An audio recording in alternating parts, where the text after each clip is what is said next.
સ્વાગત છે બધાનું ગુજરાતી કિચનમાં ને આજે આપણે બનાવશું ટોપરા પાક.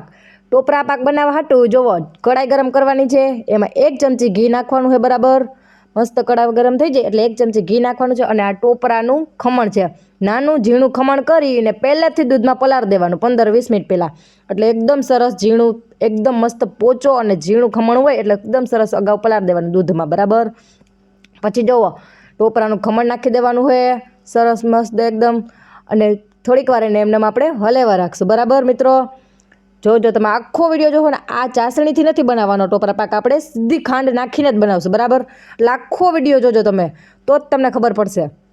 જો ગરમ થઈ જાય થોડો થોડો શેકી લેવાનો છે ટોપરાના ખમણને. બરાબર એકદમ મસ્ત રીતે.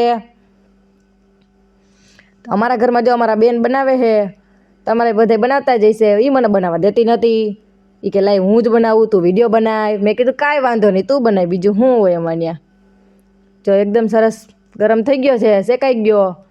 એટલે હવે પછી એમાં જો ખાંડ ટોપરું હોય ને એટલી જ ખાંડ નાખવાની, એનાથી થોડીક બાકી રાખો તો ચાલે એમ, નકર વધારે ગળ્યો થઈ જાય. બરાબર પછી ખાંડને આવી જ રીતના નાખી દેવાની. બરાબર ભેગી મિક્સ, અને આમને હલાવ્યા રાખવાનું. બરાબર એટલે ઓટોમેટિક ખાંડ છે ને તમારી ઓગળી જશે મિત્રો. બરાબર હંધાઈ સાંભળજો, ખાંડ ઓગળી જશે. પછી જો ફ્રેશ મલાઈ લેવાની, એકદમ તાજી મલાઈ, 1 ચમચી મલાઈ નાખી દેવાની. બરાબર તો એકદમ અસલ આપણો ટોપરા પાક બની જાય. આગળ હમણાં નાખી દેવાની.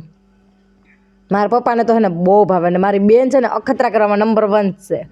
એલચી નાખી દીધી, જો વળી બાકી રહી જાય પછી તમે કહો કે હું નાખી દીધું સાનમુનું. એલચી નાખી દેવાની.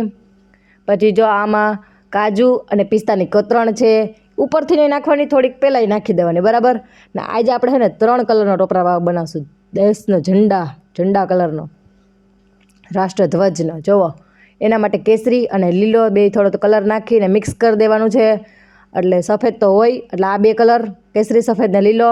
જુઓ મિત્રો શું છે ફાઇનલ રિઝલ્ટ.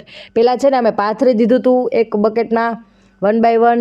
હવે તમે જોઈ શકો છો, એને ફ્રીજમાં મૂકી દીધું. અને જુઓ તમે રિઝલ્ટ જુઓ ફાઇનલ.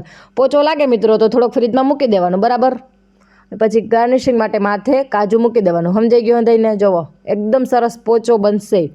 અમારી ચેનલને લાઈક અને સબસ્ક્રાઈબ જરૂર કરજો.